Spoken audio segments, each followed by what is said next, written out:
vedare tinokuchingamidzai zvekare kune chimwe chirongwa panopa Facebook Secrets and Confessions. Tadzoka zvekare nemamwe mamessages. Regai tibva tapinda mumamessages edu atadzoka takakubatirai. Message edu yekutanga yakamera sekudai so. Hanzi makadii zvenyu mukomanashi, inini ndiri mukadzi asati ambowanikwa mukati mekurarama kwake, and the reason why mukoma I don't even understand, but pane zvimwe zvinhu izvo zvakaitika apo pandainge ndichiri mwana mudiki. I think kuti izvo zvakaitwa pandiri ndo zvakakonzeresa, and ndo zvinokonzeresa kuti ndive munhu uya wekuti ndinongoramba ndichingopinda relationships akasiyana siyana, and each and every relationship that I get into mukoma hakuna kana kwainombosvika. Sometimes I even ask myself kuti am I the one who is very wrong, because each and every man that I try to date, munhu iyeye anobva atondiudza kuti iwewe unonetsa, kunyangwe ndambozama kuti ndinge ndichikuda but ndikuona kuti haudiki. Ende zvinhu izvi mukoma zvinhu zvekuti handina kuzviudzwa nemurume one, but ndingangoti the majority yevarume avo vandakadanana navo ndo mashoko avanozongopedzisira vachindiudza iwawo ekuti iwewe uri munhu anonetsa ende haudiki. Saka kunetsa kwacho mukoma ndinotoshaya kuti vanenge vachimbozama kuti kudii, because sometimes kana ndapinda relationship, kana kuri kunzi ndinenge ndakabuda relationship iyo yekuti ndinenge ndakaudzwa kuti uri munhu anonetsa, I try by all means kuti ndinge ndichivawo munhu anoteerera. Zviya zvekutoti ndinotosvika pakuzvininipisa, zvekutonzwisa tsitsi ndichizvininipisa pamurume wekuti anenge asati atombondiudza kuti ari kuda kupinda mumarriage neni, but trying to save my relationship mukoma. Ndinogumisidzira ndava kuitiswa zvimwe zvinhu zvekuti kana ndega ndinotoona kuti apa ndiri kuitiswa. The last relationship that I got into mukoma, ndainge ndiinewo umwe murume uyo wandainge ndichidanana naye, saka data rangu rakabva rapera. Mushure mekunge data rangu rapera, ndakabva ndazomuitira place call kuti ndinge ndichimuudza kuti data rangu rainge rapera. Saka iye paakandifonera akabva angotanga nekungoti uri kudei usiku hwakadai, ende ndakabva ndatoziva kuti zvinhu zviya zvekupota ndichingoitwa rough nemunhu uyo wandinenge ndichidanana naye zvainge zvatotanga. Saka ndakabva ndamuti dia, inini handina data, kana ukazondiona ndisisipo paWhatsApp usafunga kuti maybe pane zvimwe zvinhu zvandiri kuita, because handisisina data. Ndainge ndava kutotya kuti munhu uyu kana ndikagara ndamukumbira data apa ari munhu wekuti andipopotera kudai so before asati atombonzwa kuti waenda muisira maplace calls akawanda kudaro, anobva azotowedzera kupopota mukoma without ever saying anything. Iye akabva ati kwandiri, ende iwewe unonetsa, sure ungandiitira maplace calls akawanda kudaro so kuti ungondiudza kuti hauna data here, ko haushandi here, mari yako unomboiendesa kupi? Mukoma ndakarwadziwa zvekuti ndakabva ndakata foni. Ndakati ndichingokata foni kudaro, iye akabva azondiitira data, ende kundiisira data kwacho kwaakandiitira hakusi kuti ainge achindiisira data out of love, but iye akabva ati kwandiri, ndakuisira data kuti ndinge ndichikuudza kuti nezvako handichadi, because iwewe I suspect kuti you are cheating on me. Ndikati why did you say kuti I am cheating on you? Iye akabva ati say wadropa call yangu, because kudropa kwawaita call yangu I suspect kuti une umwe murume wauinaye. Mukoma mushure mekunge ndashaudwa nemufesi uyu wandainge ndichidanana naye, ndakachema, ndingangoti usiku hwose ndichingochema, ende ndo zvinongoitika mukoma. Murume wose wandinenge ndadanana naye in the end kunyangwe akandipromisa kuti I will never make you cry, asi kumagumo kwazvo mukoma ndinochema like no man's business. Ndichati dzokerei kumashure zvishoma before my problems angu ose awa atanga.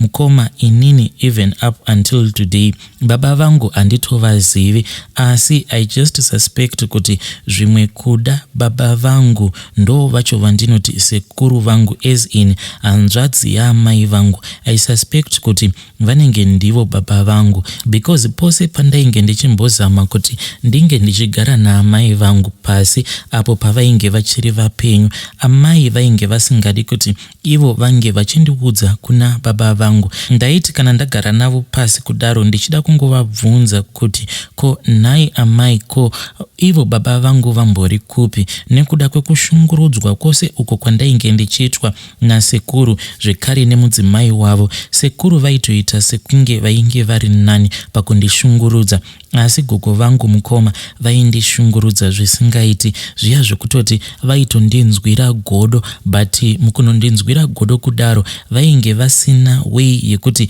vange vachizondidzinga nayo pamba pavo. Saka semunhu wekuti vainge vasingakwanise kumudzinga pamba pavo, vaibva vazotanga kundishungurudza zviya zvekuti zvekutondirwadzisa kuti inini ndinge ndichizotiza pamba pavo. Ivo sekuru vangu ava vacho vandinofungidzira kuti vanenge ndivo vainge vari baba vangu. Makuhwa andakanzwa ndeyekuti ivo sekuru vangu hanzi vainge vachishanda kubasa kwavo ikoko, then vakazoti umwe musi vauya, hanzi pavakasvika kumba wainge huri usiku ende vainge vakadhakwa, ndo pavakabva vazopindira hanzvadzi yavo iyo inova iri iyo amai vangu, ende hanzi vachipindira amai vangu vachibva vazoita bonde navo. Ivo hanzi vakati vainge vachifungidzira kuti vari kutoita bonde nemudzimai wavo. Mushure mekunge vazobata chibharo amai vangu avo vainge vari hanzvadzi yavo, amai ndo pavakabva vazobatira pamuviri, ende amai vachizonofa vainge vakangoita mwana wavo one chete anova ari iye inini. Saka secret iyi Mukoma isecret yekuti yakangochengetedzwa mumuri, ende wacho akandiudza makuhwa awa Mukoma pandakazoramba ndichida kungokonfema akabva angoti zvinongofungidzirwa, hakusi kuti ndo zvakatoitika izvozvo Mukoma, but inini I suspect kuti ichi ndo chokwadi, because kana kuri kunzi vana ava vasekuru kana vakamiswa apa, ininiwo ndikamiswawo paside, tose tinotoita sekungi tiri mwana wa nyamunhu, tiri mwana wemunhu one, but the rest of the family members havatombodi kuti nyaya iyi inge ichitaurwa, because ivo amai nasekuru vose vakashayika. Saka mose munhu wandinenge ndichida kutaura naye pamusoro penyaya iyi anobva angoti vanhu vacho vari kuda kuti tinge tichitaura nezvavo havapo pano. Saka kana tikataura pamusoro penyaya iyi tingangoti anenge angori makuhwa, but zvinhu izvi Mukoma zvakazokonzeresa kuti ndinge ndichiva neupenyu hwainge huchirwadza. Ndakakurira mumarwadzo Mukoma. Saka paya pamakamboisa post iya yekuti kana kuinewo munhu akakura ari nherera, let that person come to your inbox, ndakabva ndati regai ndinge ndichiuyawo nenyaya yangu, ndingobatanidzawo nyaya dzangu dzose idzo dzakaitika nedzinoitika mukati mekurarama kwangu.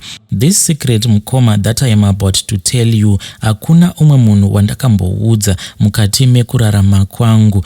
Zvakaitika Mukoma ndezvekuti ivo amai vangu munhu wekuti vaingofambawo vachiita zvekutengesa. Saka amai vakabva vazondisiya kuti ndinge ndichigara pamusha pasekuru vangu nagogo, but gogo vainge vakandivenga.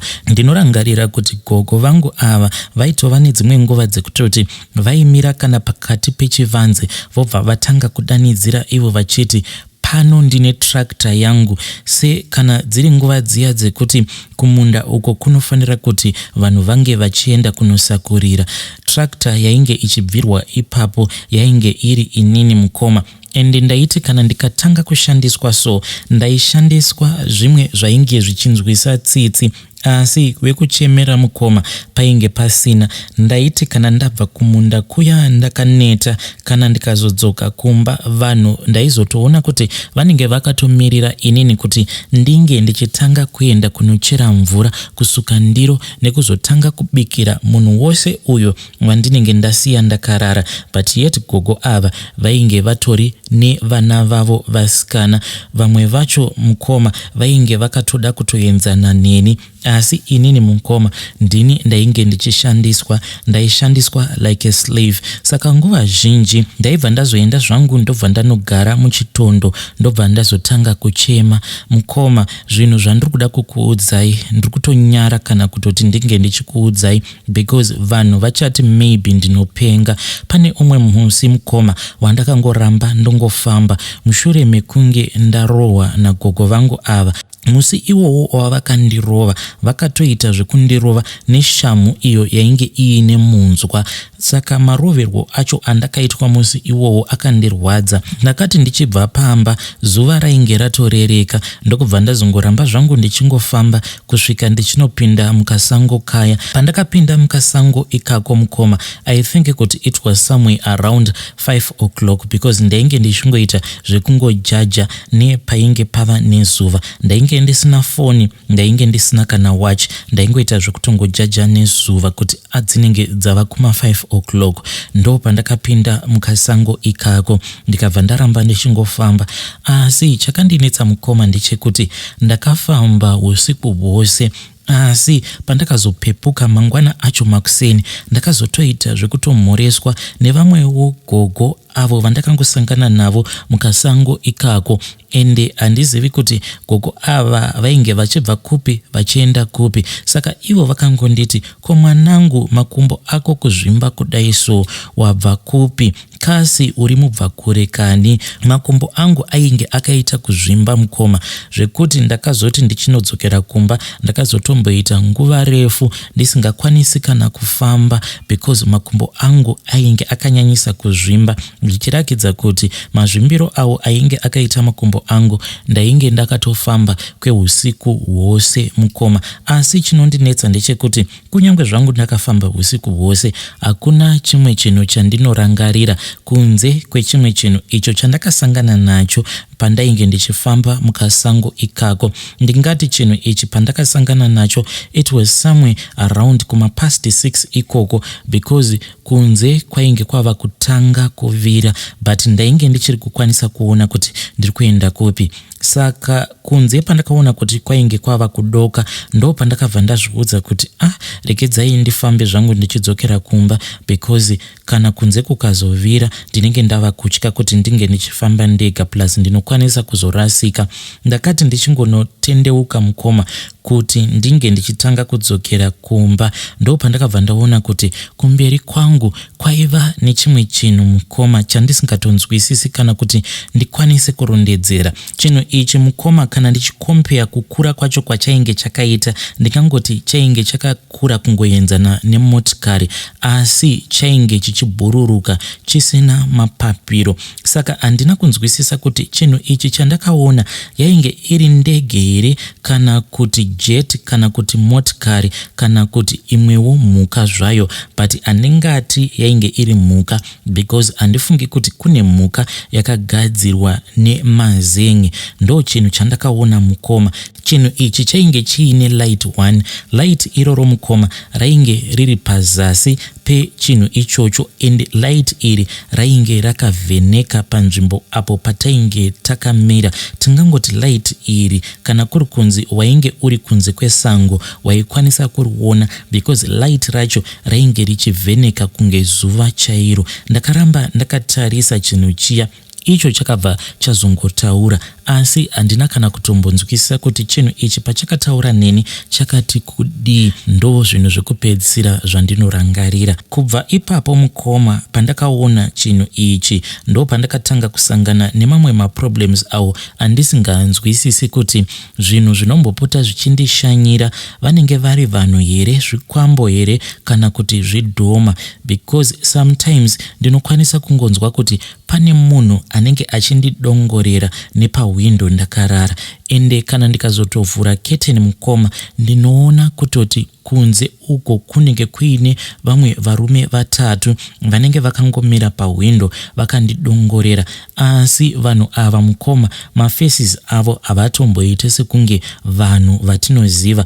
Ivo vatori neshepi yavo, but ndinobva ndangoita feeling yekuti vanhu ava vakafanana nevanhu. Vanongoti kana vakaona kuti ndinenge ndavhura keteni vanobva vangonyangarika sekunge vanenge vanyunguduka mumhepo imomo. Sometimes ndinokwanisa kungoti paya pandinenge ndapepuka, zvinhu izvi zvinowanzokuitika pakati pawo usiku. Ndinobva ndaona kuti panoita sekunge panenge paine munhu uyo anenge achitambisa tochi yake, like munhu anenge achitambisa light riya retochi. Asi chinozondinetsa ndechekuti kana ndikavhura keteni rangu mukoma ndinobva ndazoona kuti munhu wacho uyo anenge achitambisa tochi munhu wekuti anenge atori mumhepo, ende anenge atori mudenga denga chaimo, zvekuti zvinotondinetsa kuti ko light racho iroro raanenge achitambisa rinozosvika sei murumu umo mandinenge ndakarara. Munhu iyeye anenge achitambisa light retochi yake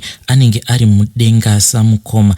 Ende zvinhu zvose izvi zvandinopota ndichisangana nazvo nezvimwe zvinhu zvandinorota, because sometimes ndinotorota ndichitobatwa chibharo nedzimwe mhuka dzandisinganzwisisi.